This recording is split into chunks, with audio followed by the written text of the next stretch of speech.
వందనాలు చెల్లిస్తున్నాను. అందరికీ వందనాలండి. యేసయ్య నామమునకు స్తోత్రము కలుగునుగాక. ఆమేన్, హల్లెలూయా. ఈ దినము కొరకు నేను ప్రార్థించుకున్నప్పుడు ఒక చక్కటి మాటను ప్రభు చూపించారు.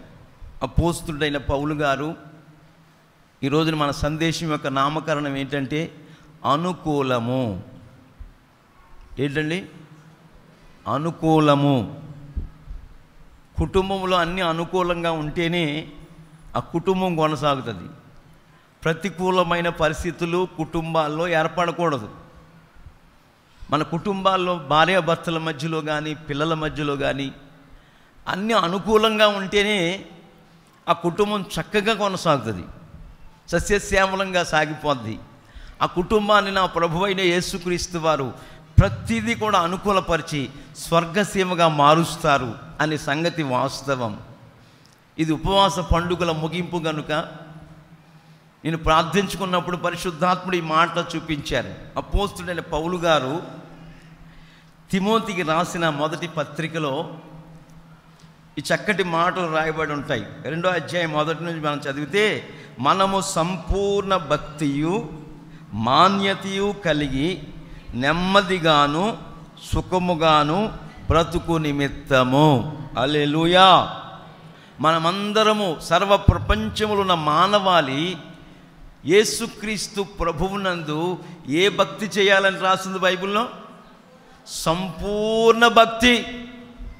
అసంపూర్ణతో ఏమండి, అనాలోచనతో అవిధేయతతో కూడిన అనుభవాలతో ఈ భక్తి చేయకూడదు. లోకములో చేసే భక్తి వేరు, పరిశుద్ధుడైన దేవుణ్ణి ఆరాధించే భక్తి వేరు. ఆమేన్. మనం ఆరాధించుకుంటున్న యేసయ్య ఎవరంటే పరిశుద్ధుడు, పవిత్రుడు, నిష్కల్మషుడు, పాపుల్లో చేరకుండా ప్రత్యేకించబడినవాడు. అట్టి ప్రధాన యాజకుడైన యేసయ్య మనకు సరిపోయిన దేవుడు, చాలిన దేవుడు, మంచి దేవుడు, మన అక్కర్లు తీర్చే దేవుడు, మనకు ఆరోగ్యం ఇచ్చే దేవుడు, మన అవసరాలు తీర్చే దేవుడు, మన కుటుంబాలను ఆశీర్వదించుట కొరకు పరలోకమును వీడి భూలోకానికి అరుదించినవాడు ఆయన నజరేయుడైన యేసు. ఆ యేసుక్రీస్తు ప్రభుల వారిని మనం ఎలా భక్తి చెయ్యాలి? తలకాయ కిందకి కాళ్ళు పైకి ఎత్తా ఏమిటి? కాదు. ఎలా చేయాలో ఇక్కడ రాస్తున్నాడు అపోస్తలుడైన పౌలు గారు. సంపూర్ణమైన భక్తి. ఆమేన్. ఆ మధ్యన ఒక తాతయ్య వాళ్ళ మనవడు భక్తి చేయడానికి దేవాలయానికి పోయారంట. భక్తి ఏంటో మీకు చెప్తున్నా, గమనించండి. ఈ తాతయ్య గారు మనవడిని తీసుకుని పోయాడు. ఎందుకు? తాతయ్య చేస్తున్న భక్తి మనవడు కూడా నేర్చుకోవాలని. ఒక్కడు పోలా, నా తర్వాత తరం వారికి నా మనవడు ఈ భక్తిని బోధించాలి, నేర్పించాలి, ఈ ఆచరణలోకి అనేకులు నడిపించాలని ఆ ఆలోచనతో ఆ పెద్దాయన మనవడిని తీసుకుపోయాడంట. తీసుకెళ్ళి ఆ దేవాలయం ఎదురుగా ఉన్నాక ఏరులో స్నానం చేసుకున్నారు. తెల్లవారుజాముని 80 ఏళ్ళు ఉంటాయి పెద్ద ఆయనకి. అది రెయిన్ సీజన్, మంచు కురిసే కాలం, శీతాకాలం. ఎప్పుడైతే ఆ ఏట్లో మునిగాడో పెద్ద ఆయనకి చలి చేస్తుంది. 80 ఏళ్ళు వయసుడికి చలి లేకపోతే ఎలా ఉంటుందండి? చలితో వణుకుపోతా దేవాలయం దగ్గరికి వెళ్ళి దండం పెట్టుకుంటా వణుకుపోతా ఉన్నాడంట. మనవడు చూస్తున్నాడంట, మా తాత వణకుతున్నాడేంటి అని. ఆడు ఇట్ట ఆడికి రావట్లేదు చలి, వాడు వణకుతున్నాడంట. ఈ వణుకుతూ ఉన్న సందర్భంలో భక్తి చేస్తూ దేవాలయం ఎదుట దండం పెట్టుకుంటూ ముందుకు సాగుతుంటే ఈ పెద్ద ఆయనకి వస్త్రాలు జారిపోయినాయి అంటండి. భక్తి వైరాగ్యంలో ఉన్నాడు, కనుగొట్ల పరిశీలన చేసుకోవాలా. అప్పుడు పక్కనున్న మనవడు అనుకున్నాడంట, ఓహో భక్తి అంటే ఎలా చేయాలి అని అనుకుని ఆ నిక్కర తీసేసాడంట. పాపం ఆయనకేమో చలి వచ్చి వణుకొచ్చి ఊడిపోయి జారిపోయింది ఆ చన్నీళ్ళ మధ్యలో. ఈడేమనుకున్నాడంటే ఇట్లా చేయలేమని ఆడు అలా చేస్తుంటే ఈ ముసలోని వాడిని, రే నువ్వు చేసే పని ఏంట్రా, బుద్ధి లేనుడా, పనికి మళ్ళాడా, సెల్లాలుడా, తాతయ్య నువ్వు చూసుకున్నాడు మళ్ళా. అంటే మనం ఎలాంటి భక్తి చేస్తామో అలాంటి భక్తి మన పిల్లలు చెయ్యాలని ఆశ కలిగి ఉంటారు. దేవునికి మహిమ కలుగునుగాక. ఇప్పుడు నువ్వు ఎలాంటి భక్తి చేయాలి? సంపూర్ణ భక్తి చెయ్యాలి. చప్పట్ల కొట్టండి గట్టిగా, ఆమేన్. అసంపూర్ణ భక్తి చేయకూడదు.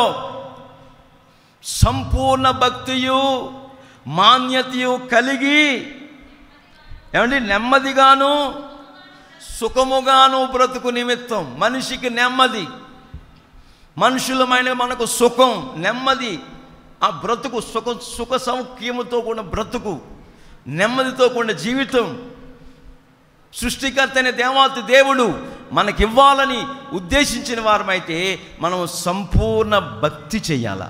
ఆమేన్, హల్లెలూయా. మాన్యత కలిగి జీవించాలి. అప్పుడు మనకు నెమ్మది, సుఖంగా బ్రతుకు నిమిత్తం ఏం చేయాలని రాసిందంటే, మనము అన్నిటికంటే ముఖ్యముగా మనుష్యులందరి కొరకు. ఎవరి కొరకు? ఎవరి కొరకు? మనుష్యులందరి కొరకంటే మన ప్రధాని మోడీ గారి కొరకు కూడా చేయాలి. మన ముఖ్యమంత్రి గారు జగన్మోహన్ రెడ్డి గారి కొరకు కూడా ఏం చేయాలి? మనం ఏం చేయాలి? ప్రార్థన చేయాలి. మన ఎమ్మెల్యే గారు, విద్యాశాఖ మంత్రి సురేష్ గారి కొరకు కూడా ఏం చేయాలి? ఆయన చెప్పలేదు మనకి. అసలు ఆయన బాగోగుల కొరకు మనం చేయవలసిన పని ఎందుకంటే మనకు నెమ్మది సుఖం కలుగు నిమిత్తం. ఆమేన్. సుఖంగా నెమ్మదిగా బ్రతకాలంటే అన్నిటికంటే ప్రాముఖ్యంగా మనుష్యులందరి కొరకును, రెండవదిగా రాజుల కొరకును, అధికారులందరి కొరకును విజ్ఞాపనములను, ప్రార్థనలు, యాచనలు, కృతజ్ఞతాస్తుతులు చెయ్యవలనని హెచ్చరిస్తున్నాడు పౌలు గారు. హెచ్చరించుచున్నాను. ఇది ఏంటి? ఇలా చేయటం ఏంటి? మంచిదియు మన రక్షకుడైన దేవుని, మన రక్షకుడైన యేసుక్రీస్తు ప్రభుల వారి దృష్టికి అనుకూలమునై ఉన్నది. దేవునికి మహిమ కలుగునుగాక. ఇలా చేయటం దేవుని దృష్టికి మంచిది. అలాగే మన రక్షకుడైన ప్రభుల వారి దృష్టి, యేసుక్రీస్తు ప్రభుల వారి దృష్టికి అనుకూలమునై ఉన్నది. అందుకొరకు మనం ఏం చేయాలి? శుభ్రంగా రాత్రి అంతా తినేసి గుర్ర పెట్టి నిద్రపోవాలా. తెలుగుంటి ఆడపడుచులారా, నా సహోదరిలారా, మీరు చీకటితోనే లేవాలని జ్ఞాని అయిన సొలొమోను గారు సామెతల గ్రంథంలో రాసిపెట్టాడు. భక్తి గల స్త్రీ ఎప్పుడు లేస్తుందంట? చలికాలం ఇంకా దుప్పటి కప్పుకుని ఎండొచ్చాక సూర్యుడు వచ్చి మీద పడేటంత వరకు పడుకోకూడదు. అలా పడుకుంటే దరిద్రం అని రాసింది బైబిల్లో. దరిద్రత వాళ్ళ ఇంటికి వస్తుందని రాసింది బైబిల్లో. చురుకుగా ఉండటం గొప్ప భాగ్యం. చీకటితోనే పెందల కడలేసి యజమానికి, పనివాళ్ళకి భక్తం భోజనం సిద్ధపరిచి తాను కూడబెట్టిన ద్రవ్యము చేత ఒక ద్రాక్ష తోటను కొంటదంట. ఎవరు? వేకువజామున లేచి ప్రార్థించే స్త్రీ. ఆమేన్, హల్లెలూయా. ప్రియులారా, సంపూర్ణ భక్తిలో మాన్యత కలిగి నెమ్మదిగా సుఖంగా బ్రతుకు నిమిత్తం మనుషుల కొరకు, రాజుల కొరకు, అధికారుల కొరకు, ఏమంటే లోకనాథుల కొరకు మనం ప్రార్థనలు, విజ్ఞాపనలు, యాచనలు, కృతజ్ఞతాస్తుతులు చెల్లించటం ఇది దేవుని దృష్టికి మంచిదియు మన రక్షకుడైన ప్రభువు దృష్టికి అనుకూలమునై ఉన్నది. ఆమేన్. అట్లా అనుకూలమైన ప్రార్థన చెయ్యాలి. కొంతమంది ఆపద వచ్చినప్పుడు ప్రార్థన చేస్తారు. అపాయం వచ్చేస్తుంది అనుకోండి, ప్రార్థన ప్రార్థన అంటారు. ఎలక్షన్ జరిగిందా? అబ్బో ఎంతమంది వచ్చారో ప్రార్థన చేసుకోవటానికి, ఇప్పుడు లేరు, అయిపోయింది కదా, ఇంకెందుకు చూసారని. ఇట్లా అవసరానికి ప్రార్థన కాదు.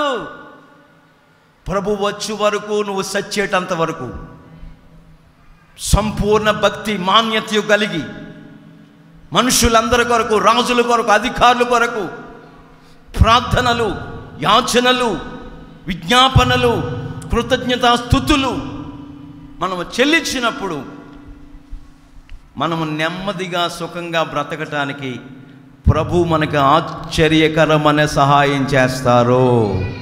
ఆమేన్. మన కుటుంబానికి నెమ్మది కలుగుతుంది.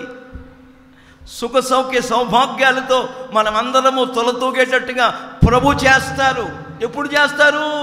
ఏదో ఆచారంగా భక్తి చేస్తే కాదు, చిల్లర మార్చి సందా వేస్తే కాదు, ఏదో ఆదివారం వచ్చింది కనుక ఏదో వెళ్దాంలే అని 11 గంటలకి 12 గంటలకి ఇంకా ఇప్పుడు కూడా వస్తానే ఉన్నారు. ఆచార భక్తి కాదండి. భక్తిలో శక్తి ఉంది. భక్తి నీ జీవిత విధానంలో నీకు ధైర్యమును కలుగు చేస్తుంది. నువ్వు భక్తి మార్గంలో కొనసాగుతూ ఉంటే నా ప్రభు అయిన యేసు క్రీస్తు వారు తన దూతలను పంపించి నీకు ఏ అపాయము కలగకుండా కావలి వారిగా పెడతాడు. చప్పట్ల వారి కొట్టండి గట్టిగా. రక్షిస్తాడు, కాపాడుతాడు, పోషిస్తాడు, నడిపిస్తాడు. ఏది కొదువు లేకుండా, ఏ తెగులు మన గుడారం సమీపించకుండా, ఏ దరిద్రత మన ఇంట వంట ఆవరించకుండా ఎత్తైన కోటగా, ఆశ్రయ బండగా, హల్లెలూయా హల్లెలూయా, ఆయన కేడమై ఉండి మన పక్షాన సాతానుగాడితో, శత్రువులతో యుద్ధము చేస్తాడు. మనం సంపూర్ణ భక్తి చేసి అందరి కొరకు ప్రార్థన చేసినప్పుడు హల్లెలూయా హల్లెలూయా. మీరు ఏదో చేస్తారని కాదు నేను చేసేది, నెమ్మదిగా సుఖంగా బ్రతకాలని. నేను ఎప్పుడో రాత్రులు లేచిపోయి మెలకు వచ్చినప్పుడల్లా మంచం దిగిపోయి మోకాళ్ళ మీద ఉండి మరి తలకాయ మంచం మీద పెట్టుకుని ఏలియా వలె ప్రార్థిస్తూ ఉంటాను. ఎందుకంటే నాకు తెలుసు ప్రార్థన చేస్తే నాకు నెమ్మది సుఖం దేవుడు ఇస్తాడని. అట్లాగే నేను చేసుకుంటున్న అనుభవమే మీకు తెలియపరుస్తున్నా. మీరు అట్లా చేసి చూడండి. మీ కుటుంబాలకు నెమ్మది కలగకపోతే నాకు చెప్పండి. ఆమేన్. మీ కుటుంబాల్లో మీరు సుఖాన్ని అనుభవించకపోతే నాకు చెప్పండి. నా దేవుడు సజీవుడు, నా దేవుడు సర్వశక్తిమంతుడు, నా దేవుడు రోషము గల దేవుడు. ఆయన పరాక్రమశాలి, యుద్ధ వీరుడు, యుద్ధ సూర్యుడు. ఆయన బలమైన బాహువును చాపి మన శత్రువులతో యుద్ధం చేసి మన బ్రతుకులో, మన జీవితాల్లో నెమ్మదిని, క్షేమాన్ని కలుగు చేస్తాడు అనే సంగతులు ఈరోజు వరకు వాస్తవాలు కనబడుతున్నాయి. రోమాపత్రికలో 12వ అధ్యాయం మొదటి 2 వాక్యాలు మనం చదువుతూ ఉంటుంటే చక్కగా రాసింది. కాబట్టి సహోదరి సహోదరులారా, పరిశుద్ధమును దేవునికి అనుకూలమైనది సజీవ యాగముగా మీ శరీరములను, మీ ప్రాణము, ఆత్మ శరీరములను, మీ శరీరములను ఆయనకు అనగా ప్రభువైన యేసుక్రీస్తు వారికి సమర్పించుకోవాలా. ఇక శరీరం మన మీద ఏలుబడి చేయకూడదు. శరీరం చెప్పినట్టు మనము నడవకూడదు. ఆత్మ నడిపింపులో మనం ఉండాలి. చప్పట్ల కొట్టండి గట్టిగా. ఆత్మ సిద్ధమే కానీ ఆత్మీయతలో నడిపించబడటానికి ఏది బలహీనపరుస్తూ ఉంటుంది? పక్కింటోడు కాదు, నేను నీ పక్కనున్న విశ్వాసగా దీన్ని బలహీనపరిచేది నీ శరీరమే. నిన్ను ఆత్మీయతలో వెళ్లకుండా బలహీనపరుస్తున్న లేఖనం చెప్తుంది. ఆత్మ సిద్ధమే కానీ శరీరం నన్ను కూడా బలహీనపరుస్తుంది. బలహీనమైన అనుభవాల్లోకి తీసుకెళ్ళిపోవటానికి శత ప్రయత్నాలు చేస్తుంది. ఏదది? నీ భార్య కాదు, నీ భర్త కాదు, నీ పిల్లలు కాదు, నీ తోబుట్టువులు కాదు, నీ రక్త సంబంధులు కాదు, నీ శరీరమే. అందుకే తన కోపమే తన శత్రువు. ఎవరో కాదు శత్రువు, నీలో ఉన్న కోపమే నీకు శత్రువు అయి ఉంటుంది. నీలో ఉన్న కోపమే నీతో పాపము చేయిస్తుంది. నీలో ఉన్న కోపమే నువ్వు ఆశీర్వదించబడకుండా నిన్ను వెనక్కి లాగేస్తూ ఉంటుంది.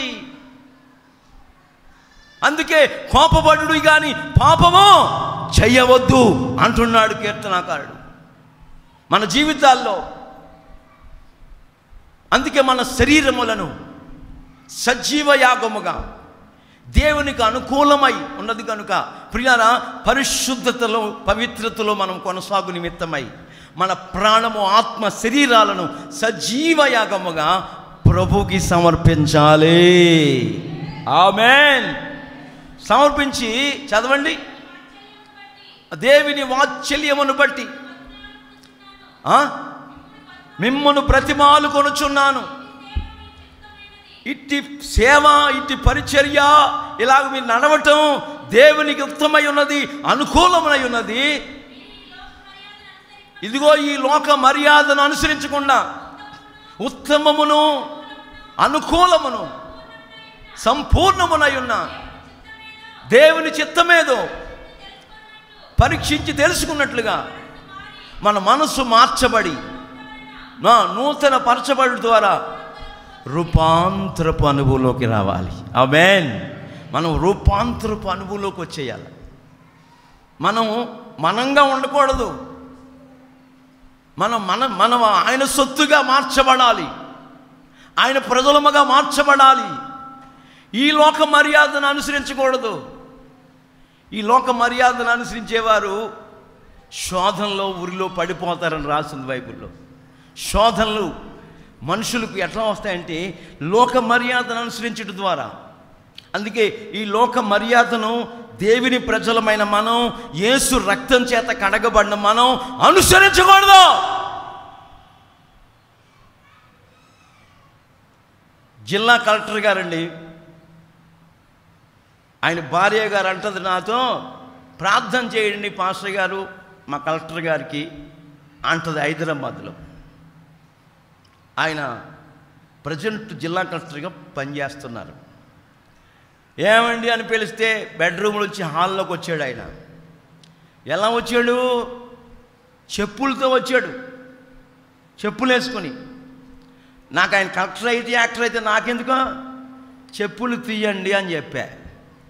నన్ను ఇట్ట చూస్తాడు. చెప్పులతో వేసుకోకూడదండి పాస్టర్ గారు అంటాడు. లేదండి మీరు చెప్పులు తీయండి, మీ కొరకు నేను ప్రార్థన చేస్తా అంటే ఇట్టిట్ట చూస్తాడు. ఈ లోక మర్యాదను మనం ముక్కలు చెయ్యాల. ఈ లోక మర్యాదలకు మనం గౌరవం ఇవ్వకూడదు. ఈ లోక మర్యాదని దేవుని ప్రజలమైన మనం అనుసరించకూడదు. ఒక పవిత్రమైన మార్గాల్లో నడవటానికి తీర్మానం చేసుకుని పవిత్రుడైన యేసయ్యను ఆరాధించుకోవటానికి లోకములో నుండి, పాపములో నుండి, అపవిత్రమైన అనుభవాల్లోంచి, లోక మర్యాదల్లోంచి మనం ఏం చేసాం? బయటకు వచ్చేసాం. మళ్ళా లోక మర్యాదలకు ఎందుకు వెళ్ళాలి? లోకంలో ఘనతల కొరకు మనకెందుకు ప్రయాస? మనకి వాటికి సంబంధ బాంధవ్యాలు ఉండకూడదు. దేవునికి అనుకూలము ఉత్తమమునైన ఆ అనుభవాల్లోకి సంపూర్ణ మాన్యత కలిగిన వారమై, సంపూర్ణ భక్తి చేస్తున్న వారమై, ఆ లోక మర్యాదల నుంచి విడుదల పొందిన వారమై మనం అనుకూలమైన భక్తి చేస్తూ మన మనసు మార్చుకుని నూతన పరచబడిన వారమై రూపాంతరపు అనుభవంలోకి రావాలి. ఆమేన్.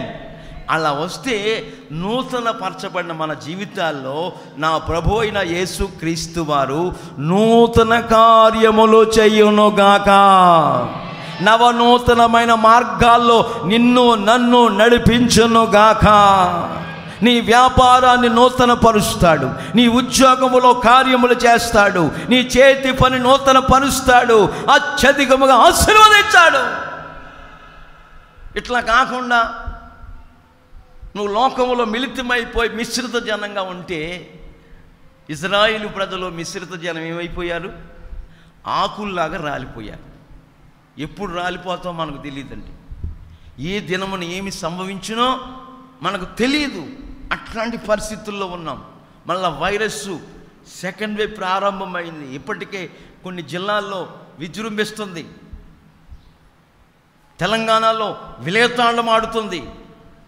10 రాష్ట్రాల్లో ఇప్పటికే విలయతాండం ఆడుతూ వస్తుంది. భారతదేశంలో మనమేమి గడిచి గట్టెక్కలా. అయితే నువ్వు నేను కూడా చేయవలసిన పని ఏంటంటే సంపూర్ణ భక్తి. ఆమేన్. మాన్యతయు కలిగి అందరి కొరకు మనం ప్రార్థన చేస్తే, ఏమండి, యోబు గారు తన స్నేహితుల నిమిత్తం ప్రార్థన చేస్తే యోబుకి క్షేమాన్ని కలుగు చేసిన దేవుడు మనకు కూడా క్షేమము కలుగు చేయనుగాక. మనల్ని కూడా ఆ విపత్తుల్లో నుండి విడిపించి నెమ్మది క్షేమము కలుగు చేస్తాడు అనే సంగతులు ఈరోజు వరకు వాస్తవాలు కనబడుతున్నాయి. మొట్టమొదటిగా దేవునికి అనుకూలంగా మార్చబడిన వారమై మనసు మార్చుకుని మారు మనసు పొంది పాప క్షమాపణ నిమిత్తం తండ్రి కుమార పరిశుద్ధాత్మ నామములో బాప్తిస్మము అనుభవంలోకి రావాలి. గుడారాల పండుగలో బాప్తిసాల ఆరాధన ఉంటుంది. అందరూ బాప్తిసాలు పొందాలి. ఆమేన్. బాప్తిసాల కొరకు వాయిదా వేయకూడదు. నేడే రక్షణ దినము, రేపేమి సంభవించునో మనకు తెలియదు.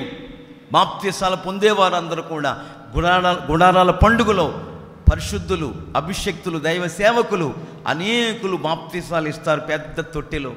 మీరు బాప్తిసాలు పొంది మీ మనస్సు మార్చుకొని నూతన పరచబడిన వారమై దేవునికి అనుకూలమైన జీవితాన్ని జీవిస్తూ రూపాంతరపు అనుభవంలోకి రావాలి. నువ్వు నవనూతనమైన వ్యక్తిగా గుడారాల పండుగలో పాలు పొంది మార్చబడి నీ ఇంటికి ఒక నూతనమైన వ్యక్తిగా రావాలి. ఆమేన్. హల్లెలూయా, హల్లెలూయా. భార్యకి తెలియకుండా 3 లక్షలు దాచిపెట్టాడంట ఒక వ్యక్తి. ఎవరికి తెలియకుండా? మాట్లాడరండి. భార్యకి తెలియకుండా 3 లక్షలు దాచిపెట్టాడు. గుడారాల పండుగకి వెళ్ళాడు. మళ్ళా తిరిగి వచ్చి నిజం చెప్పాడు. నేను మార్చబడ్డాను మణి, నీకు తెలియకుండా డబ్బులు దాచిపెట్టాను, మనం ఏదైనా చేద్దాంలే, పరిశుద్ధాత్ముడు నీకు చెప్పమని గుడారాల పండుగలోంచే నాకు ప్రేరేపణ కలుగు చేస్తా వచ్చాడు. నేను రూపాంతరము పొందాను. ఆమేన్. అట్లాంటి అనుభవాలు పొందాలా? అట్లాంటి ఒక నవనూతనమే వ్యక్తిగా నువ్వు మార్చబడాలి. ప్రభువు కొరకు సాక్షులమై జీవించాలి. సాక్ష్యమిచ్చుడు కొరకే ప్రభు అయిన యేసుక్రీస్తు వారు మనందరినీ రక్షించుకున్నాడు. సాక్ష్యం అంటే ఏంటి? మన పట్ల ప్రభు చేసిన కార్యములు ఇతరులకు చెప్పటమే సాక్ష్యం. సాక్ష్యం అనగా కనిన వినిన సంగతులు తెలుపుటయే సాక్ష్యం. అట్లాంటి సాక్షిగా బూది గంతముల వరకు మనందరినీ పరిశుద్ధాత్మ చేత నింపబడిన మనందరినీ కూడా నిలబెట్టాలని కోరిక, ఉద్దేశము కలిగిన దేవుడు ఈ చక్కటి విషయాలు మనకు బోధిస్తూ ఉన్నాడు. ఇది ప్రభు దృష్టికి మంచిదియు అనుకూలమునై ఉన్నది అని బైబిల్ చెప్తుంది. రాజుగారు ఒక విందు చేయించాడు. రాజుగారు ఒక విందు చేయిస్తున్నాడండి. చేస్తున్నప్పుడు 7 రోజులు విందు చేశాడు. రాజుగారు, నువ్వు విందు చేస్తున్నావు, ద్రాక్షారసం సమృద్ధిగా పోస్తున్నావు, మేము తాగుతున్నాం. ఈ శుభ సందర్భంలో, ఈ సంతోష సమయంలో నువ్వు ఒక్కడవే ఉంటే బాగోలేదు, నీ పక్కన రాణి గారు కూడా ఉంటే బాగుంటుంది అన్నారు ఆ విందు ఆరగిస్తున్న వాళ్ళు. అదే పని, ఎవరక్కడ? మహాప్రభో, రాణిని పిల్లండి అన్నాడు రాజుగారు. రాణి దగ్గరికి వెళ్ళి పిలుద్దామంటే భటులు, రాణిగారు కూడా రాజుగారికి తెలవకుండా ఇంకొక విధి చేయిస్తుంది అక్కడ వస్తీ. నా సౌందర్యమును, నా అందాన్ని వాళ్ళందరికీ చూపించాలా, నేను రానని చెప్పి రాజుకి. వస్తీ రానని చెప్పిన వెంటనే భటులు వెళ్ళి రాజుగారికి చెప్పారు, అహశ్వేరోషు రాజుకి.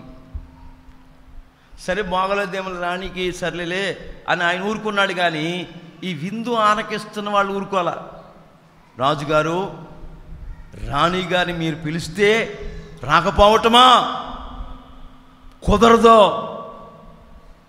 రాజు అయిన మీరు నీ భార్య అయిన రాణమ్మను పిలిస్తే రాలేదు అని ఈ సూసన కోటలో 127 సంస్థానాల్లో ఉన్న స్త్రీలందరికీ, మా భార్యలకు తెలిస్తే ఇక మాకు భోజనం వండి పెడతారా?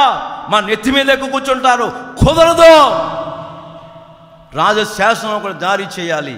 ఇక రాణిగా వస్తి ఉండకుండునుగాక, రాణి కంటే యోగ్యురాల్ని మీరు రాణిగా చేసుకుందురుగాక అన్న వెంటనే రాణి అయిన వస్తిని రాణిగా ఉండకుండా తొలగించేశాడు అహష్వేరోషు. సూసను కోటలో 127 సంస్థానాల్లో ప్రకటించాడు.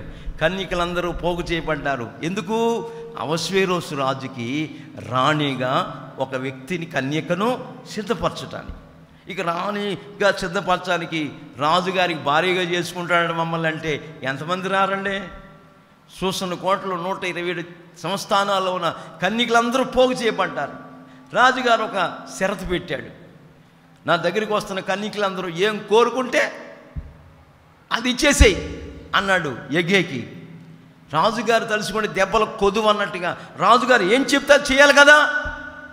రాజుగారు చెప్పినట్టుగా ఒక్కొక్క కన్యక వస్తున్నారు, ఎవరు వంతు చొప్పున వాళ్ళ కోరుకున్నది ఇమ్మన్నాడు కదా రాజుగారు.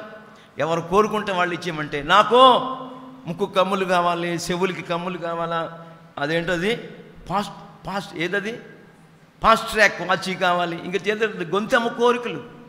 ఇప్పుడు కోరుకుంటే రాజు ఇస్తాడు, ఇంక తర్వాత ఇవ్వడం అని బుద్ధి లేని వాళ్ళంతా ఇష్టం వచ్చినట్టు కోరుకున్నారండి. అప్పుడు రాజు అనుకున్నారు, కోరుకున్న వాటిని వాళ్ళకి ఇచ్చేసి శుభోజ్యంగా ఇంటికి పంపించే వాళ్ళని, నా దగ్గరికి రాకముందు వీళ్ళకి ఇన్ని కోరికలు ఉంటే నా దగ్గరికి వచ్చిన తర్వాత ఇంకెన్ని కోరుకుంటారో కోరుకున్న వాళ్ళందరినీ ఇంటికి పంపించావు ఇచ్చేసి. రాజుకు తగ్గితే ఏం తక్కువ అన్నీ ఇచ్చి పంపించేశాడు. ఎస్తేరు వంతు వచ్చింది. ఆమేన్, ఆమేన్. అప్పుడు యెగే, నపుంసకుడైన యెగే, ప్రియులారా మా అందరం అన్ని కోరుకున్నారు, మరి నీకేం కావాలి? రాళ్ళు నక్లీస్ కావాలా? డైమండ్స్ కావాలా? ఏం కావాలి? కోహినూరు వజ్రం కావాలా? ఏం కావాలంటే, యెగే నువ్వు నిర్ణయించిన అలంకరణ తప్ప వేరొక అలంకరణ నాకు వద్దు అంది. మొత్తం మీద యెగే నిర్ణయించిన అలంకారం ధరించుకొని, ప్రియులారా పరిశుద్ధాత్ముడు అలంకరించే అలంకారం ఏంటి? పరిశుద్ధమైన అలంకరణ చేత కన్యక అయిన ఎస్తేరు అలంకరించబడి రాజు దగ్గరికి వెళ్ళింది. రాజుకు దయ పుట్టింది. ఆమేన్. స్త్రీలందరికంటే రాజు అయిన అహష్వేరోషు ఎస్తేరును ప్రేమించి తన రాజ్య కిరీటమును, రాణి ధరించబోయే కిరీటాన్ని తీసి తన తల మీద పెట్టాడు. ఆ తరువాత యూదులకు అందరికీ నాశనం తటస్థింత వచ్చిందండి.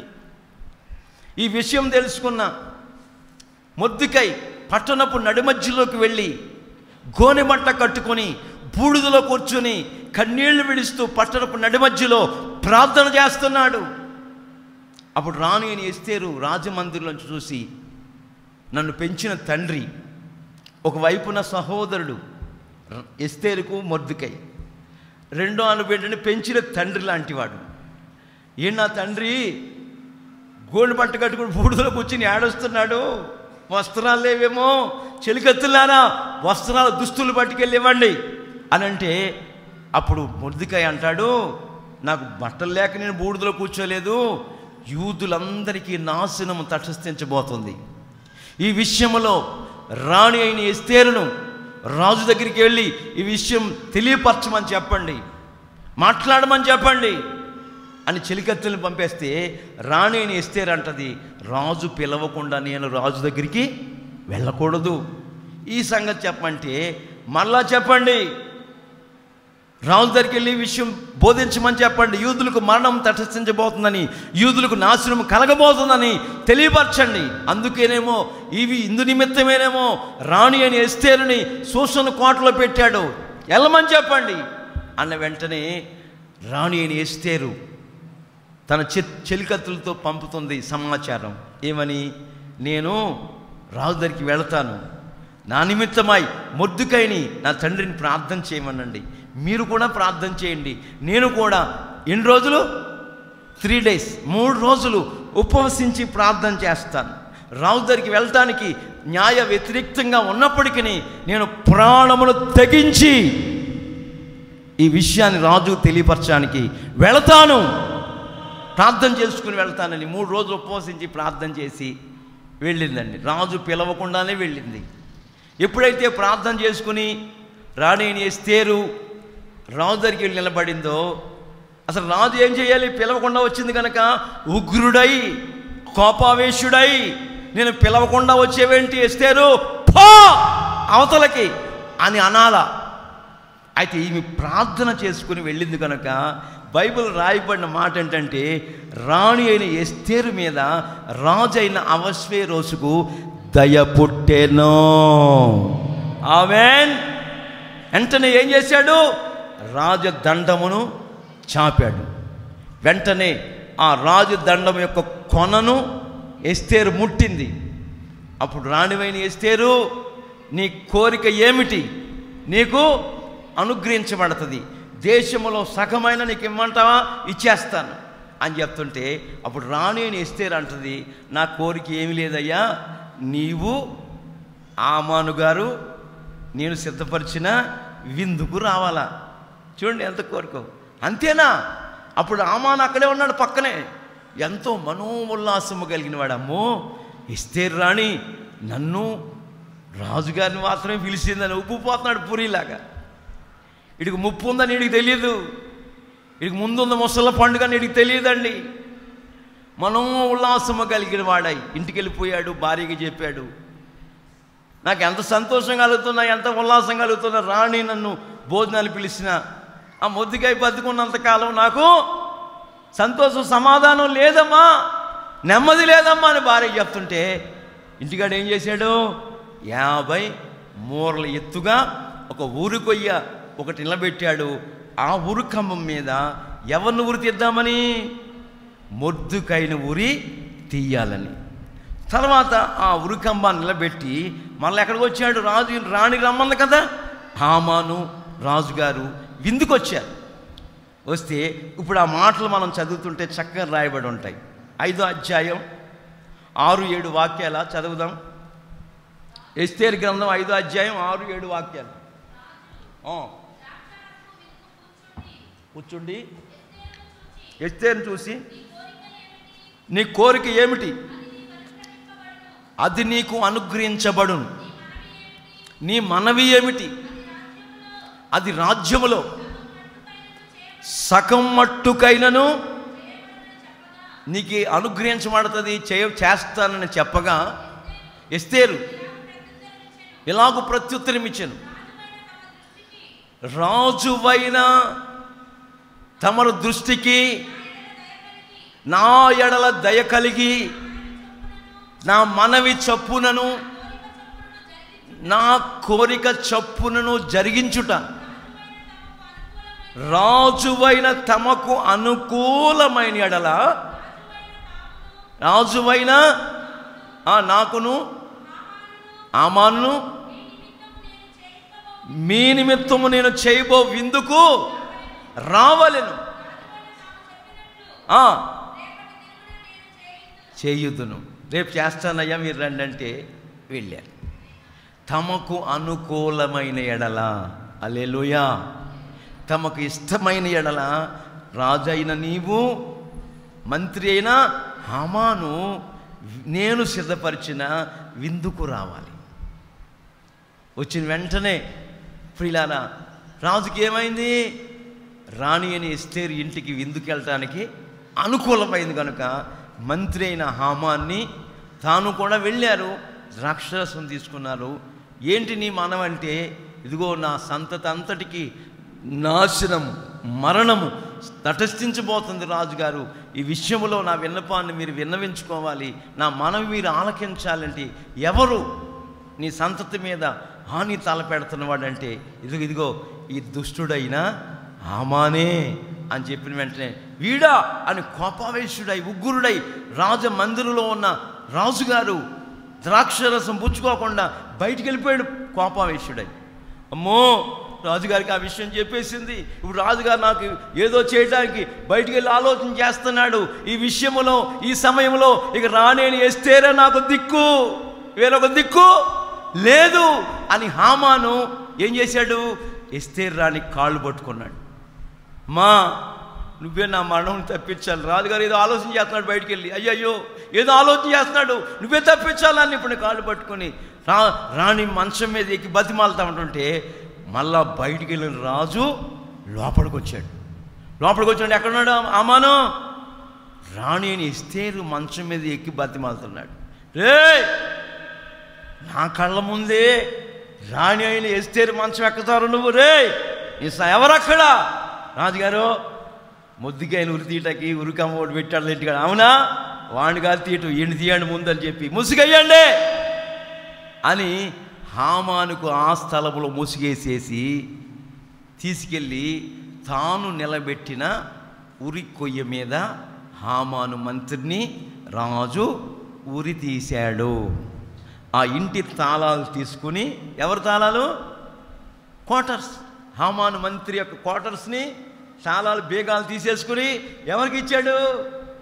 గేట్ కాపలగా ఉంటున్న, గేట్ వాచ్మెన్గా పనిచేస్తున్న మొర్దెకైకి ఇచ్చాడు. చప్పట్ల కొట్టండి గట్టిగా, ఆమేన్. ఇప్పుడు సూసన్ కోటలో మొర్దెకై ఏమైపోయాడు? ప్రధానమంత్రి అయిపోయాడు. హల్లెలూయా, హల్లెలూయా. దేవునికి అనుకూలంగా మనం ప్రవర్తిస్తున్నప్పుడు, అనుకూలంగా నడుచుకుంటున్నప్పుడు దేవుడు మన జీవితాల్లో ప్రతికూలమైన పరిస్థితులన్నిటిని కూడా తారుమారు చేస్తాడు. చాలామంది ప్రెసిడెంట్లు నా దగ్గరికి ప్రార్థన చేయించుకోవటానికి వచ్చారు.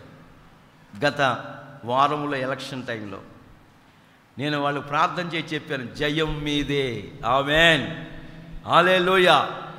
నేను ఎవరికైతే జయం మీదే అని చెప్పానో వాళ్ళు బంపర్ ఆపర్తో నెగ్గారు. చప్పట్లు కొట్టండి గట్టిగా, హల్లెలూయా.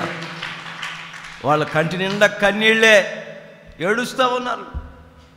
ఏడవబోకండమ్మా, నా యేసయ్య ఎవరు తెలుసా? మన కన్నీళ్లను నాట్యంగా మార్చేవాడు. హల్లెలూయా. జయం మీకు కలుగుతుంది అని నేను తెలియపరుస్తూ వచ్చానండి. నా దేవుడు ఎవరో తెలుసా? సేవకుని యొక్క నోటి మాటను రూఢిపరిచే దేవుడు.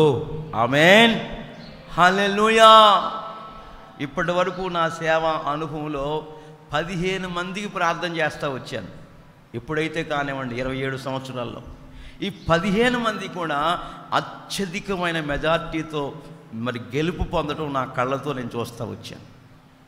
ఏ ప్రాంతాల్లో అయితే 27 సంవత్సరాల్లో.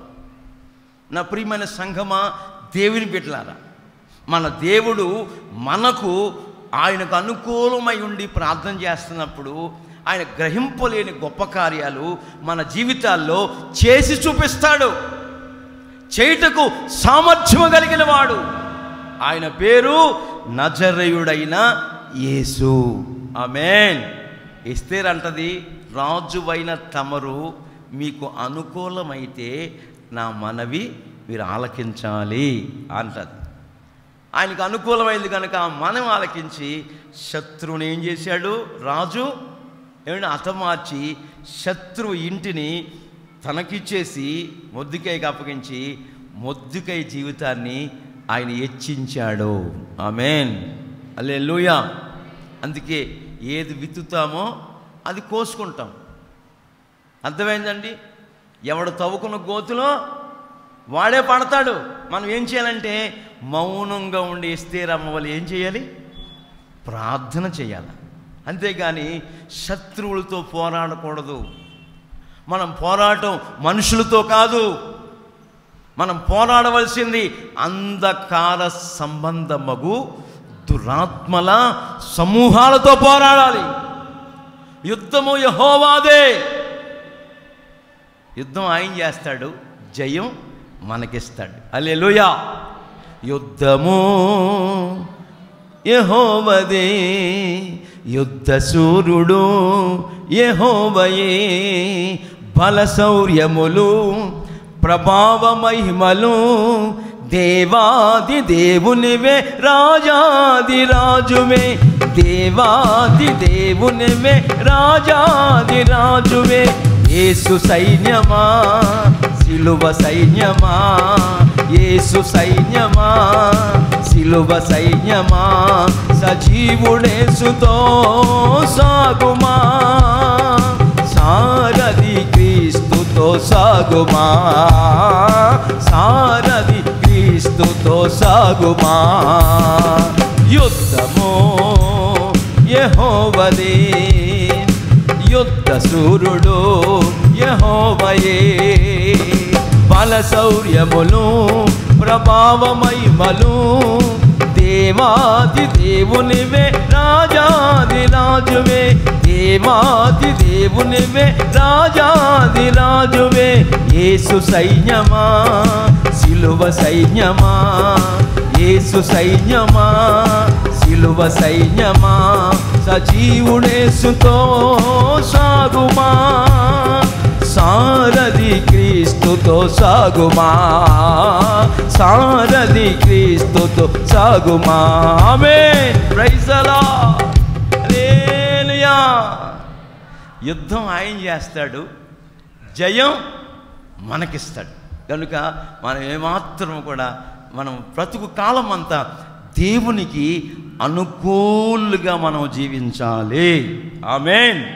తర్వాత బైబిల్లో మనం చూస్తుంటే ప్రియులారా, సమూయేలు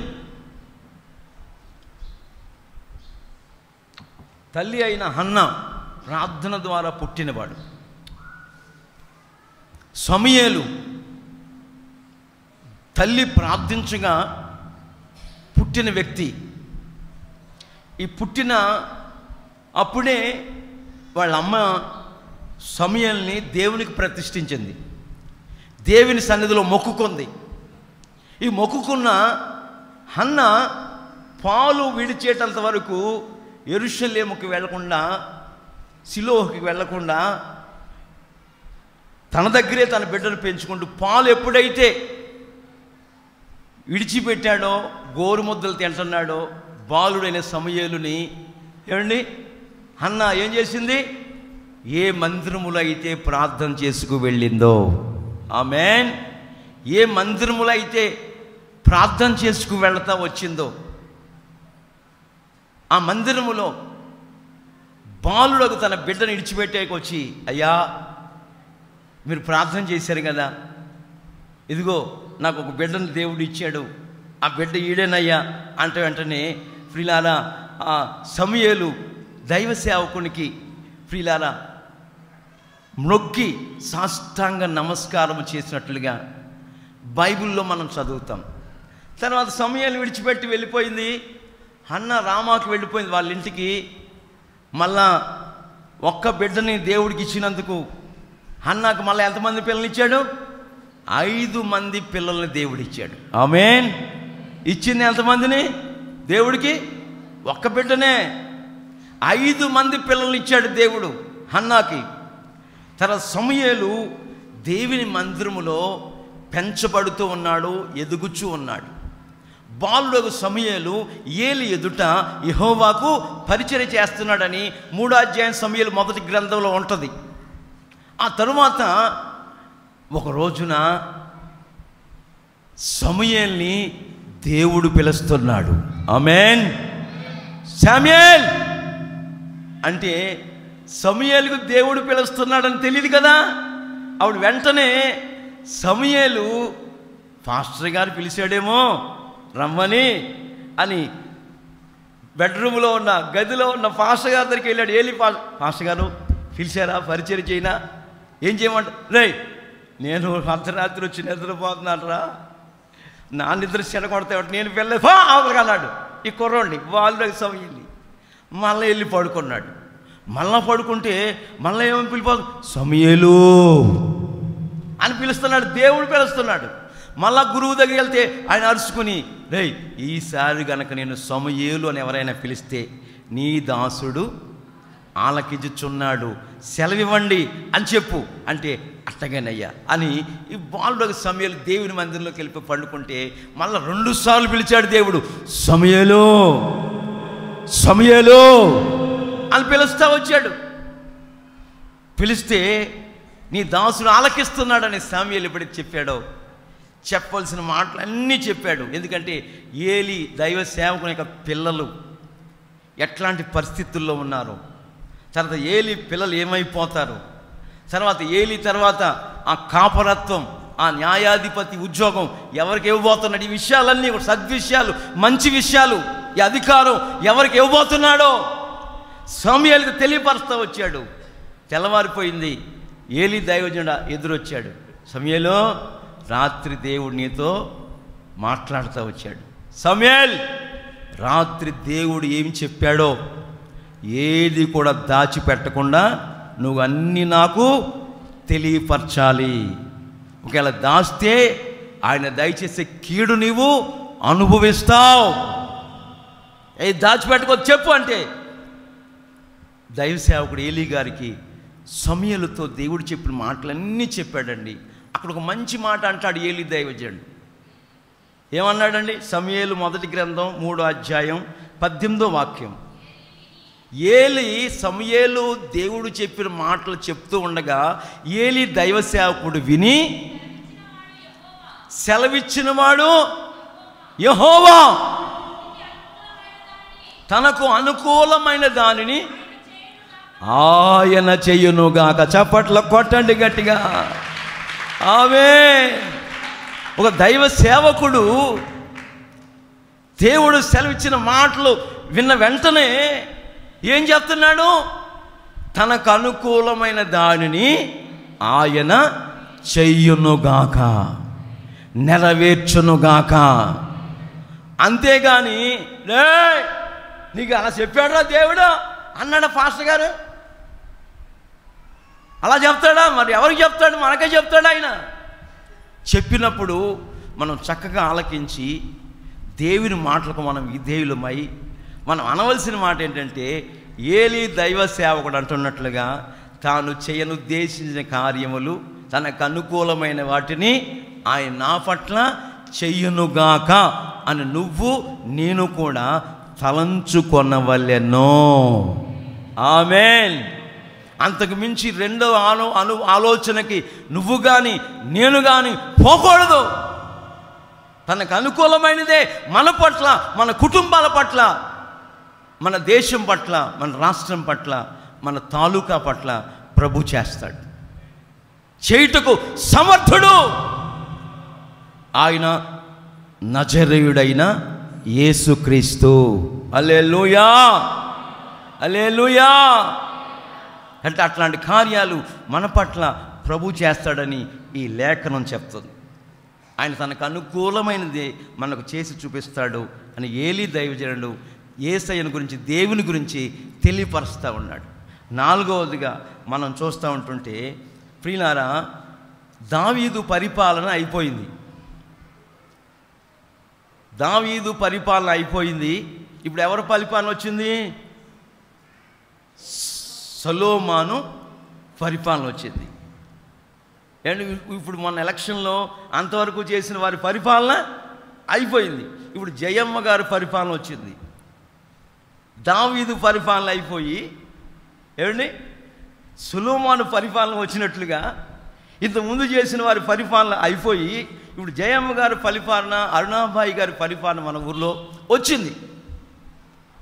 వచ్చిన మీరు ఏం చేయాలంటే, సొలొమోను ఏం చేశాడో అది చేయాలి మీరు. తన తండ్రి రాజ్యాన్ని, దేశాన్ని, ఇజ్రాయేల్ ప్రజల్ని తనకు అప్పగించిన వెంటనే ప్రియులారా, సొలొమోను ఏం చేశాడో అది గనక ఇప్పుడు నిలిచిన అధికారులు అందరూ చేస్తే, నా దేవుడు విజయోత్సవాలతో మిమ్మల్ని ఊరేగించబోతున్నాడు, మీ పరిపాలన అభివృద్ధి పరచబోతున్నాడు, ఆశీర్వదిస్తాడు. ఏం చేశాడు ఆయన? ఖజానాలో ఉన్న డబ్బంతా ఖర్చు పెట్టాడా? నిధులన్నీ దారబోసేసాడా పేదోళ్ళకి పెద్దోళ్ళకి? కాదండి. ఏం చేశాడో బైబిల్ చెప్తున్న సత్యం ఏంటంటే, చిన్న వయసులో రాజరికానికి వచ్చిన సొలొమోను దేవుని సన్నిధిలో నిలిచి, అయ్యా ఈ ప్రజలు నీ ప్రజలు, నా తండ్రి నన్ను ఈ చిన్న వయసులో పట్టాభిషిక్తుని చేసి సింహాసనం ఎక్కించాడు, ఈ ప్రజల్ని పరిపాలించడానికి నాకు తెలివి జ్ఞానం లేదయ్యా, వివేకము గల హృదయాన్ని, బుద్ధిని, జ్ఞానమును నాకు దయచేయి. చదవండి రాజుల 2వ గ్రంథం 3వ అధ్యాయం 10 నుంచి 13 వరకు చదువుదాం. చదవండి.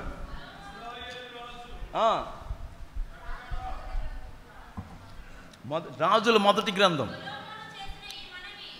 సొలొమోను చేసిన ఈ మనవి ఎవరికి అనుకూలమైంది? ప్రభువునకు, సృష్టికర్త అయిన దేవుడికి, మన ప్రభువు అయిన యేసుక్రీస్తు వారికి, ప్రభువునకు సొలొమోను చేసిన ప్రార్థన ప్రభువుకు అనుకూలమైనది గనుక దేవుడు సొలొమోనుకు ఇలాగున సెలవిచ్చుచున్నారు, దీర్ఘాయువునైనను ఐశ్వర్యమునైనను, ఇదిగో సొలొమోను, నీ శత్రువుల ప్రాణమునైనను నువ్వు అడగకుండా న్యాయమును గ్రహించుటకు వివేకమును అనుగ్రహించవని నువ్వు అడిగితివి గనుక, ఇలాగు నువ్వు అడిగినందున ఇదిగో సొలొమోను, నీ ప్రార్థన నాకు అనుకూలమై ఉన్నది కనుక నీ ప్రార్థనను నేను అంగీకరించుచున్నాను. ఆమేన్. అంగీకరించుచున్నాను. బుద్ధి వివేకము గల హృదయమును నీకు ఇచ్చుచున్నాను. గనులలో రాబోతున్న రాజుల్లో కానీ ఇప్పుడు రాజులు నీ వంటి వాడు మరొకడు లేడు. ఇక మీదట నీ వంటి వాడు ఒకడు పుట్టడు. మరియు నీకు ఐశ్వర్యమును ఘనతను ఇమ్మని నువ్వు అడగకపోయినను నేను ఐశ్వర్యాన్ని ఘనతను కూడా, ఇదిగో అధికారులారా, రాజులారా, సొలొమోను నేను మీకు ఇవ్వబోతున్నాను. చప్పట్ల కొట్టండి గట్టిగా. దేవుని చిత్త ప్రకారముగా జయాన్ని పొందిన అధికారులందరికీ నా యేసయ్య ఐశ్వర్యమును ఘనతను అనుగ్రహించబోతున్నారు. హల్లెలూయా. ఎందుకంటే సొలొమోను చేసిన ప్రార్థన ప్రభువునకు అనుకూలమై ఉన్నది గనుక. ఆమేన్. అలాగే మన ప్రార్థన సృష్టికర్త అయిన దేవునికి, మన ప్రభు అయిన యేసుక్రీస్తు వారికి అనుకూలమై ఉన్నట్లయితే ఆయన మనకు ఐశ్వర్యమును ఘనతను దీర్ఘాయువును కూడా దయచేయునుగాక. ఆమేన్. అట్లా దయచేయుటకు శక్తిగా దేవుడు, నేను ప్రకటిస్తున్న నజరేయుడని యేసు. యేసు ఎవరో నాకు తెలియదు. ఒక విగ్రహారాధన కుటుంబంలో పుట్టిన వ్యక్తిని నేను. జబ్బుతో మంచం పట్టేసి చావు బ్రతుకుల మధ్యలో వేలాడుతున్నప్పుడు మా అమ్మగారు కన్నీళ్ళు విడిచి ప్రార్థన చేస్తూ ఉంటుంటే నా తల్లి ప్రార్థన యేసయ్యకు అనుకూలమై ఉన్నది. ఆమేన్. అనుకూలమై ఉన్నది కనుక మరణముతో పెనుగులాడుతూ ఇక రేపా మర్నాడా ఇక కొన్ని గంటల్లో ఈ కుర్రోడు, నాకు అప్పుడు సరిగ్గా 19-20 సంవత్సరాల వయసు, ఈ కుర్రోడు చచ్చిపోతాడు అని డాక్టర్లు నిర్ధారణ చేశారండి. నా ప్రభువు లేపాడు. చప్పట్ల కొట్టండి గట్టిగా. ఆయన వెలుగుతో నింపాడు. ఈవెన్ టుడే, ఈరోజు వరకు కూడా ఆయన సజీవుడై ఉన్నాడు. మృతులను సైతము కూడా లేపుటకు శక్తి గలవాడు. కష్టాల్లో, నష్టాల్లో, సమస్యల వలయాల్లో చిక్కుకున్న వాళ్ళని కన్నీళ్ల చేత కాపురాన్ని గడుపుతున్న వారికి నా యేసు కన్నీళ్లు నాట్యంగా మార్చి ఐశ్వర్యమును దీర్ఘాయువును ఘనతను సొలొమోనుకి ఇచ్చిన దేవుడు మనందరికీ ఇవ్వబోతున్నాడు. చప్పట్ల కొట్టండి గట్టిగా. మనందరినీ ఆయన కనపరచునుగాక, ఐశ్వర్యవంతులుగా చేయునుగాక, దీర్ఘాయువు చేత తృప్తిపరుస్తాడనే సంగతులు ఈరోజు వరకు వాస్తవాలు కనబడుతున్నాయి. మరొక మాట కూడా బైబిల్లో చూస్తుంటే, ఏమండి, రాజుల మొదటి గ్రంథంలోనే 22వ అధ్యాయమా చూడండి, యెహోషాపాతు గురించి ఉంటుంది అక్కడ. 22:43 రాజుల మొదటి గ్రంథం యెహోషాపాతు గురించి ఉంటుంది చూడండి. హల్లెలూయా, హల్లెలూయా. స్తోత్రం, స్తోత్రం, స్తోత్రం. అదిగో అతడు తన తండ్రి అయిన ఆసా యొక్క మార్గములన్నిటిని అనుసరించి యెహోవా దృష్టికి యెహోషాపాతు అనుకూలముగా ప్రవర్తించుచు వచ్చెను. ఆమేన్. దేవుని దృష్టికి యెహోషాపాతు ఆసా యొక్క కుమారుడైన యెహోషాపాతు అనుకూలముగా ప్రవర్తించుచూ వచ్చాడు. బైబిల్లో రాసుంది, సొలొమోను రాస్తాడు సామెతల్లో, నీ ప్రవర్తన అంతటి యందు ఆయన అధికారమునకు ఒప్పుకో, విధేయుడు కమ్ము, ఆయన అధికారానికి లోబడు.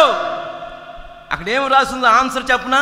అప్పుడు నీ మార్గములన్నిటినీ ఆయన సరళము చేయునుగాక, నీ ఉద్దేశములన్నిటినీ ఆయన సఫలీకృతము చేయునుగాక, నీకు ఐశ్వర్యమును అనుగ్రహించునుగాక, ఘనతను అనుగ్రహించునుగాక, దీర్ఘాయువు చేత తృప్తిపరచునుగాక, నీ పరిపాలనలో ప్రజలు హర్షించుదురుగాక, నీ పరిపాలనా విధానములో దేవుడు నిన్ను, నీ కుటుంబాన్ని, నీ ప్రాంతాన్ని సస్యశ్యామలంగా మార్చడమే కాకుండా అభివృద్ధి పరచునుగాక. ఆమేన్. ఎప్పుడు నీ ప్రవర్తన దేవునికి అనుకూలమై ఉండాలి. ఆమేన్. వెరీ సింపుల్, చాలా తేలిక. ఆయన ఆజ్ఞలు భారమైనవి కావండి, చాలా తేలికగా ఉంటాయి. యెహోషాపాతు ఎప్పుడైతే దేవుని దృష్టికి అనుకూలుడై ప్రవర్తిస్తూ వచ్చాడో, 3 దేశాల వాళ్ళండి. ఎంతమంది? 3 దేశాల వాళ్ళు యుద్ధానికి వస్తుంటే యెహోషాపాతు దేవుని దృష్టిలో అనుకూలుడై ఉన్నాడు కనుక దేవుని మందిరంలోకి యూదులందరినీ సమకూర్చి ప్రార్థన చేస్తున్నప్పుడు ఏమని ప్రార్థన చేశాడు? యెహోషాపాతుకి రథాలున్నాయి, గుర్రాలున్నాయి, బలగం ఉంది, ఏమండి, సైనికులు ఉన్నారు. ఇవన్నీ ఉన్నప్పటికీ ఈ శక్తి సరిపోదు, ఇవన్నీ ఉన్న దేవుడు నా పక్షాన్ని యుద్ధం చేస్తే నాకు జయగలుగుతుంది అని అవన్నీ పక్కకు పెట్టేసి ప్రార్థనలో యెహోషాపాతు చెప్తున్న మాట ఏంటంటే, అయ్యా ఈ సైన్యంతో పోరాడటానికి నాకు శక్తి సరిపోదయ్యా, ఈ సమయంలో నా దిక్కు నీవే. ఆమేన్. నా దేశ, నా ఆశ, నా వాంఛ నీవే, నా దిక్కు నీవేనయ్యా అని యెహోషాపాతు ప్రార్థన చేస్తూ వచ్చినప్పుడు పరలోకమందున దేవుడు అంటాడు, యెహోషాపాతు ఈ యుద్ధములో నీవు పోట్లాడవలసిన పని లేదు, ప్రశాంతంగా ఉండండి, జయం మీదే. హల్లెలూయా.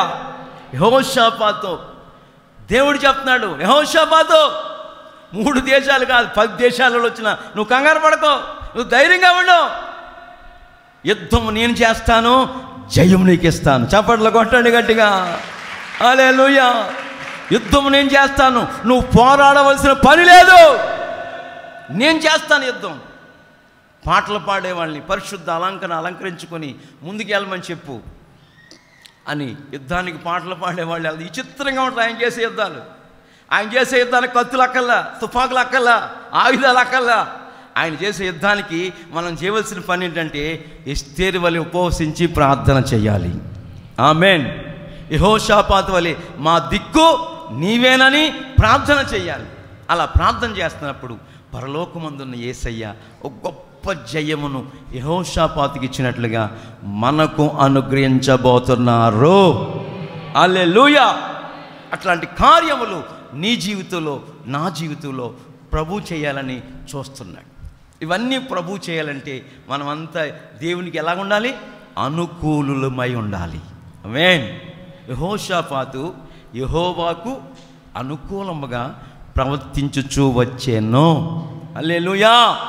అట్లాగే దేవునికి మనం, యేసయ్యకు మనం కూడా బ్రతుకు దినములన్నిట ప్రతికూలమైన పరిస్థితులుగా కాకుండా, ప్రతికూలంగా కాకుండా బ్రతుకు దినములన్నిట యేసయ్యకు, జీవముగల దేవునికి మన బ్రతుకు దినములన్నిట అనుకూలమై జీవిస్తున్నప్పుడు యుద్ధములో జయమిస్తాడు, కుటుంబ పరంగా జయమిస్తాడు, వ్యవసాయాన్ని ఆశీర్వదిస్తాడు, వ్యాపారాన్ని దీవిస్తాడు, మీ పాడిని, నీ పంటను, నీ పరిపాలనలో నీకు జయమిచ్చి నీవు చేస్తున్న పరిపాలన ప్రాంతంలో ప్రజలందరూ సుభిక్షంగా, సంతోషంగా, సుఖ సౌఖ్య సౌభాగ్యాలతో తొలతీగేటట్టుగా నీవు, నేను కూడా ఆయనకు అనుకూలమై ఉన్నప్పుడు అట్లాంటి కార్యాలు మన పక్షాన దేవుడు చేస్తాడనే సంగతులు ఈరోజు వరకు వాస్తవాలుగా కనబడుతున్నాయి. మరొక మాట కూడా బైబిల్లో చదివితే యెషయా గ్రంథంలో ఉంటుంది. తీయండి, 58వ అధ్యాయం 5 నుంచి 11 వాక్యాలు చదువుకొని ముగించుకుందాం. చదవండి, చదవండి. 58:5 నుండి. అట్టి ఉపవాసము నాకు అనుకూలమా? మనుష్యులు తమ ప్రాణములను బాధపరుచుకోవలసిన దినం అట్టిదేనా? ఒకడు జమ్ము వలె తల వంచుకొని గోనెబట్ట కట్టుకుని బూడిదలో కూర్చోవడం ఉపవాసమా? కాదు. అట్టి ఉపవాసము దేవునికి ప్రీతికరమైనదని మీరు అనుకుంటున్నారా? అనుకోవద్దు. అదిగో ఎవరు కట్టిన కట్టలు? దుర్మార్గులు కట్టిన కట్లను విప్పుటయు, కాడిమాను మోకులు తీయుటయు, బాధల్లో ఉన్న వారిని విడిపించుటయు,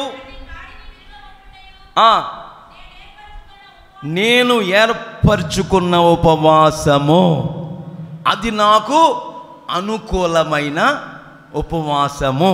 హల్లెలూయా. నేను ఏర్పరచుకున్న ఉపవాసము నీ ఆహారం ఆకలిగొన్న వారికి పెట్టుటయు, నీ రక్త సంబంధికి నువ్వు ముఖము తిప్పుకోకుండా ఉండటయు, దిక్కుమాలిన బేదలను నీ ఇంట్లో చేర్చుకున్నటయు. ఆ యుద్ధ వీరుడు వస్త్రహీనుడు దిగంబరి నీ కనబడినప్పుడు వానికి వస్త్రములు ఇచ్చుటయు. ఇదియే కదా నాకు ఇష్టమైన ఉపవాసం, అది నాకు అనుకూలమైన ఉపవాసం. హల్లెలూయా, హల్లెలూయా. ఇట్టి ఉపవాసము ఆయనకు అనుకూలమైనది. ఎట్టి ఉపవాసము?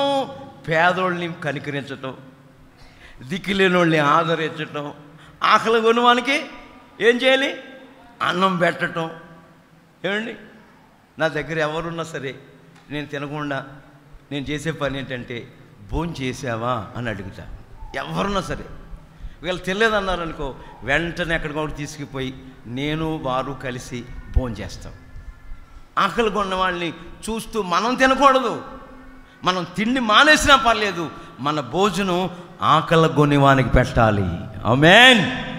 దిక్కులేని వాళ్ళని ఆదరించాలి. దిక్కులేని వాళ్ళు ఎవరు దిక్కు అంటారు? పెద్దోళ్ళు. మాట్లాడేంటండి?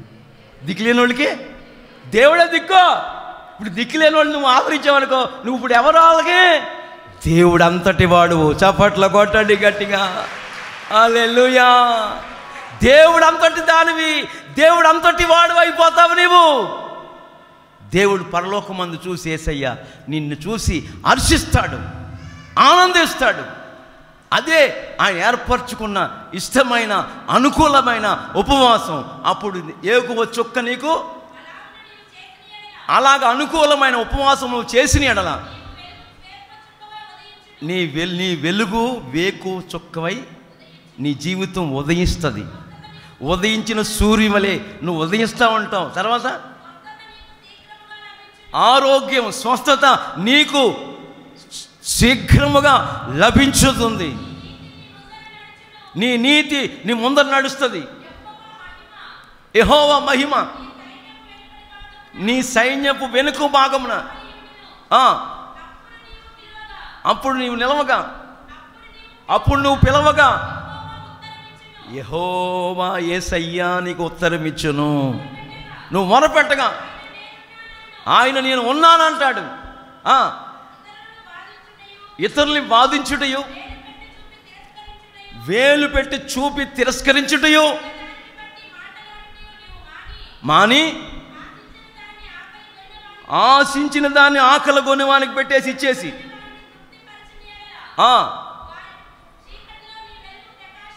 చీకటిలో నీకు వెలుగు ప్రకాశిస్తుంది, గాఢాంధకారం నీకు మధ్యాహ్నం వల్లే ఉంటుంది. యెహోవా నిన్ను నన్ను నిత్యము నడిపిస్తాడు. హల్లెలూయా. క్షామకాలమున అంటే కరువు కాలమున, క్షామకాలమున ఆయన నిన్ను నన్ను తృప్తిపరిచి నీ ఎముకల్ని ఏం చేస్తాడు? బలపరుచును. అదిగో అప్పుడు నువ్వు నీరు కట్టిన తోట వలెను ఎప్పుడు నువ్వు ఉబ్బుకుచుండు నీటి ఊట వలెను నీవు నేను ఉందుముగాక. చప్పట్ల కొట్టండి గట్టిగా. హల్లెలూయా. ఇవన్నీ వివరించాలంటే 4 గంటలు అవుతుంది, 4 అవుతుంది. అదిగా చదివించేసా. కనుక ఇందులో ప్రాముఖ్యమైన విషయాలు ఏంటంటే దిక్కులేని వాళ్ళని ఆదరించాలి. ఆమేన్. నీ సహోదరికి నువ్వు ముఖం తిప్పుకోకూడదు. ఆకలి కొన్ని వానికి ఏం చేయాలి? అన్నం పెట్టాలి. అదే ఆయనకు అనుకూలమైన ఉపవాసం. అప్పుడు వెలుగు వేకువ చుక్కవలే నీ బ్రతుకులో యేసయ్య ఉదయించునుగాక. యెహోవా యేసయ్య నిన్ను నిత్యము నడిపించునుగాక. క్షామ కాలమున, కరువు కాలమున ఆయన నిన్ను తృప్తిపరిచి నీ ఎముకల్ని ఏం చేస్తాడు? ఆయన బలపరుస్తాడు. అప్పుడు నువ్వు ఎలా ఉంటావంటే నీరు కట్టిన తోట వలెను ఎప్పుడును ఉబ్బుకుచ్చు ఉండు, నీటి ఊట వలెను నువ్వు నేను ఉందుముగాక. అందుకని మనం ఏం చేయాలి? ఇప్పుడు అట్టి అనుకూలమైన ఉపవాసము చేసి ప్రార్థన చెయ్యాలి. అలా ఉపవాస ప్రార్థన ఆయనకు అనుకూలంగా చేసి, ఆయనకి ఇష్టమైన ఉపవాసం చేసి, అనుకూలమైన ఉపవాసం చేసి మనం ప్రార్థిస్తున్నప్పుడు ఆయన అంటాడంట, నువ్వు మొర్రపెట్టగా నేను ఉన్నాను అంటాడంట. ఆమేన్. శివుల గురించి ఏం చెప్తాడు? ఏం చెప్తాడు? కళ నేను ఉన్నాను అని చెప్తాడు. నువ్వు ఉద్యోగం కొరకు ప్రార్థన చేసిన, నీ పంట కొరకు ప్రార్థన చేసిన, నీ పరిపాలనా విధానం కొరకు ప్రార్థన చేసిన, నేను ఉన్నాను అని నీ వెన్ను తట్టి చక్కటి ఆలోచన చెప్పి నిన్ను నడిపించే దేవుడు నేను ప్రకటిస్తున్న నజరేయుడైన యేసు. హల్లెలూయా. గనుక నెమ్మదిగాను సుఖముగాను సంపూర్ణ భక్తి మాన్యత కలిగి మనుష్యులందరి కొరకు, రాజుల కొరకు, అధికారుల కొరకు మనం ప్రార్థనలు, విజ్ఞాపనలు, యాచనలు, కృతజ్ఞతాస్తుతులు చెల్లిస్తున్నప్పుడు ఇది దేవుని దృష్టికి మంచిదియు అనుకూలమునై ఉన్నది. ఆమేన్. నా ప్రియ సహోదరి సహోదరులారా, మనం అనుకూలమైన ప్రార్థనలు చేస్తున్నామా? చేస్తే నిశ్చయముగా జయము మనదే. అందరూ తల వంచండి, ప్రార్థన చేసుకుందాం. అందరూ తల వంచి కళ్ళు మూయండి, ప్రార్థన చేసుకుందాం. నా ప్రార్థన ఆలకించువాడా, నా కన్నీరు తుడుచువాడా, నా ప్రార్థన ఆలకించువాడా, నా కన్నీరు తుడుచువాడా, నా అపజయాలన్నిటిలో ఇమ్మానుయేలువై నాకు తోడై నిలచితివా, నా శోధనలన్నిటిలో ఇమ్మానుయేలువై నాకు తోడై నిలచితివా. సర్వాంగ సుందర సద్గుణ శేఖర యేసయ్యా, నిన్ను సియోనులో చూచెదా, పరవశించి పాడుచు పరవళ్ళు త్రొక్కెదా. యేసయ్యా, నిన్ను సియోనులో చూచెదా,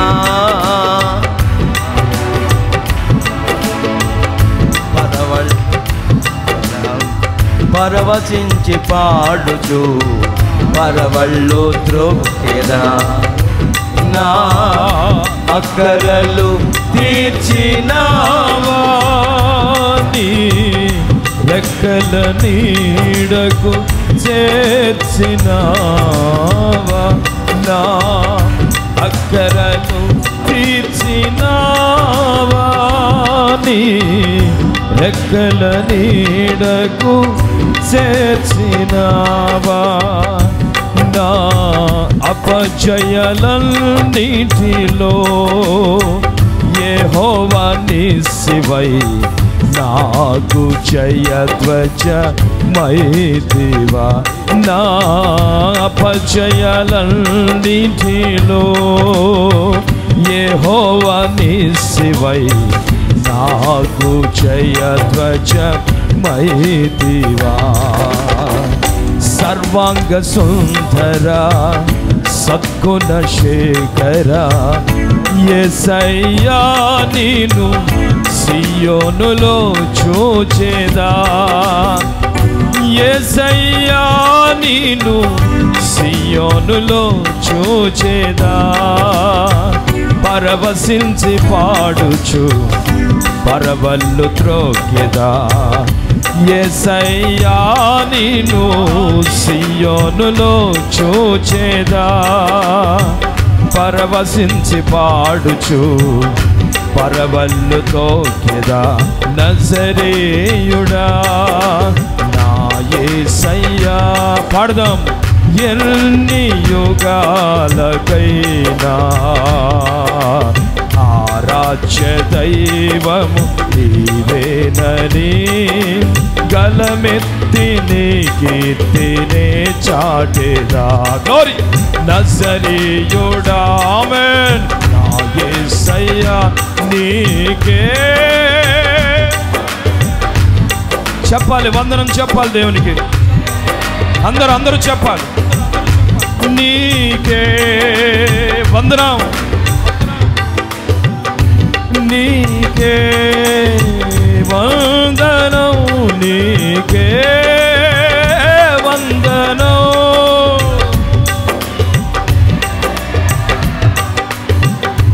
నీకే వందనం, నీకే వందనం. నీవు చేసిన మేళ్ళకు, నీవు చూపిన కృపలకు, నీవు చేసిన మేళ్ళకు. అందరూ పాడదామా. నీవు చూపిన కృపలకు వందనం యేసయ్యా.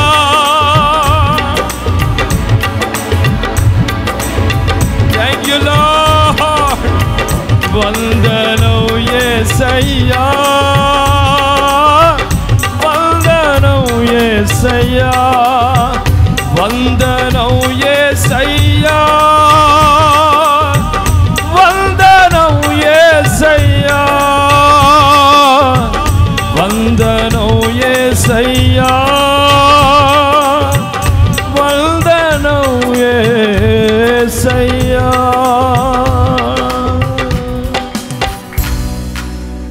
నీవు చేసిన మేళ్ళకు, నీవు చూపిన కృపలకు. ఆయన మన ప్రార్థనలన్నీ ఆలకించారండి. మనం చేసిన ప్రతి ప్రార్థన ఆయన దృష్టికి అనుకూలంగా మార్చబడింది గనుక ప్రతి మనవి అంగీకరించబడింది. ప్రతి ప్రార్థన ఆలకించబడింది. ప్రార్థన ఆలకించిన దేవుడు ఘనమైన కార్యాలు చేసి ఉన్నారు. గట్టిగా చప్పట్లు కొడుతూ దేవునికి వందనాలు చెల్లిద్దాం. గట్టిగా చప్పట్లు కొడుతూ థ్యాంక్ యూ లార్డ్. వందనాలు యేసయ్యా. నువ్వు చేసిన కార్యాలు, నువ్వు చేసిన మేలులు ఎన్నటికీ మేము మర్చిపోకున్నట్లుగా ఇక నుండి నీ దృష్టికి అనుకూలంగా ప్రవర్తిస్తామయ్యా.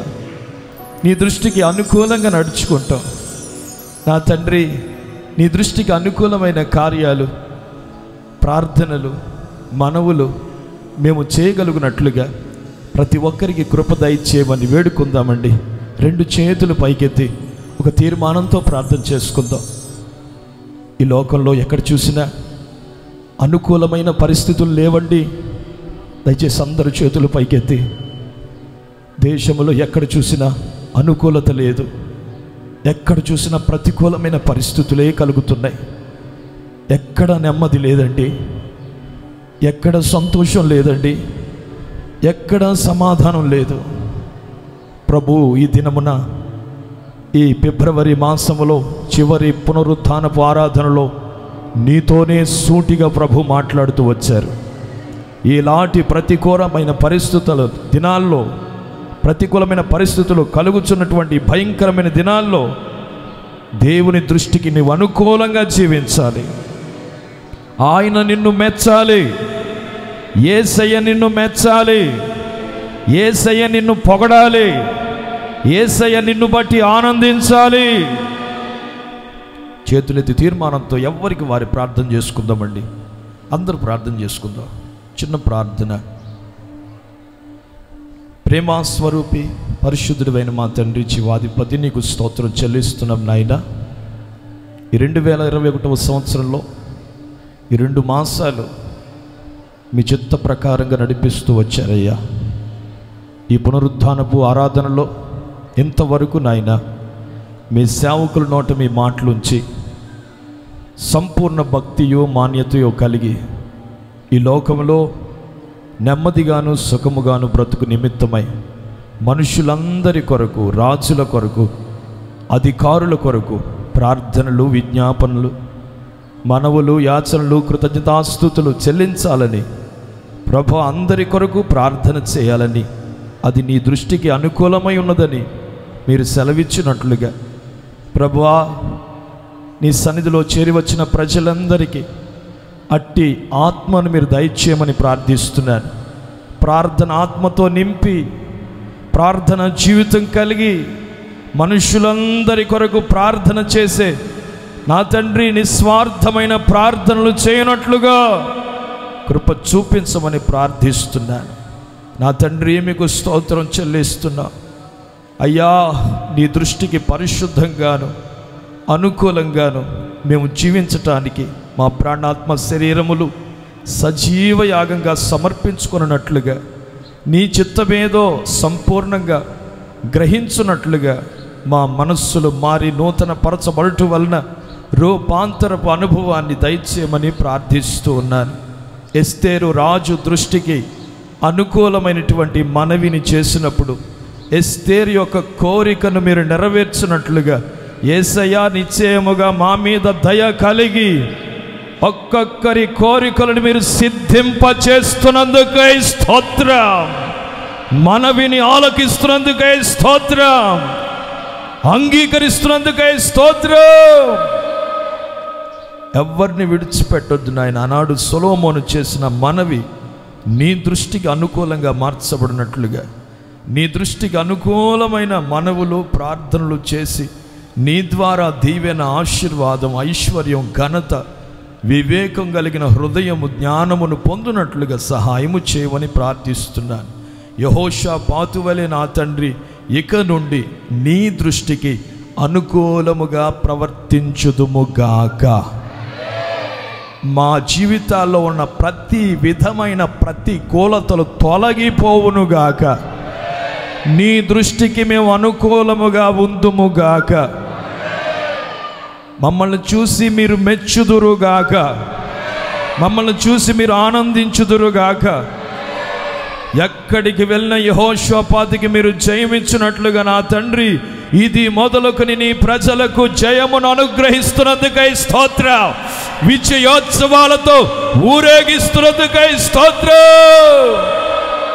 నీ చిత్త ప్రకారంగా ఘనమైన కార్యాలు జరిగించి నీ మహిమ కలిగినటువంటి కార్యాలు చేసి పరిశుద్ధపరుస్తూ అనుకూలంగా మార్చి నీ రాజ్యానికి సిద్ధపరచుకోమని ప్రార్థిస్తున్నా. మీ సేవకుల్ని వాడుకున్నారయ్యా. బలహీనుడైన మీ దాసుని బలపరిచారు. అందుకొరకే మీకు స్తోత్రం. విత్తబడిన ఈ మాటలు ప్రతి ఒక్కరి హృదయాల్లో నాటినందుకు స్తోత్రం. స్థిరపరచండి. 100 ఫలమును, అభివృద్ధిని కలుగజేసి ఆశీర్వాదకరంగా నడిపించండి. రాబోతున్న 4 నుండి 7వ తేదీ మధ్యాహ్నం వరకు యేసయ్య 44వ గుడారాల పండుగ ఎంతో ఘనంగా, మహిమకరంగా, మహామహిమకరంగా మీరు జరిగించబోతున్నందుకు స్తోత్రం చెల్లిస్తూ యేసు నామములో ఈ ఆరాధనలో పాలు పొందిన ప్రతి ఒక్కరిని నిండారులుగా దీవించి ఆశీర్వదించి మీ దృష్టికి అనుకూలులుగా చేసుకున్నందుకే స్తోత్రం చెల్లిస్తూ యేసు నామమున అడుగుచున్నాము తండ్రి. ఆమేన్, ఆమేన్, ఆమేన్, హల్లెలూయా, హల్లెలూయా. మన ప్రభువైన యేసుక్రీస్తు వారి కృప, తండ్రి అయిన దేవుని ప్రేమ, పరిశుద్ధాత్మ దేవుని అన్యోన్యమైన సహవాసము, సన్నిధి, సముఖము కూడి వచ్చిన మనకును సకల కోటి పరిశుద్ధులకును, ప్రాముఖ్యంగా దేవునికి అనుకూలుగా జీవిస్తున్న ప్రతి ఒక్కరికి ఆయన కృప సదాకాలము తోడై ఉండి అత్యధికముగా ఆశీర్వదించునుగాక, దీర్ఘాయువు చేత తృప్తిపరచునుగాక, ఘనతను దయచేయునుగాక. ఆమేన్, ఆమేన్, ఆమేన్. అందరికీ వందనాలు.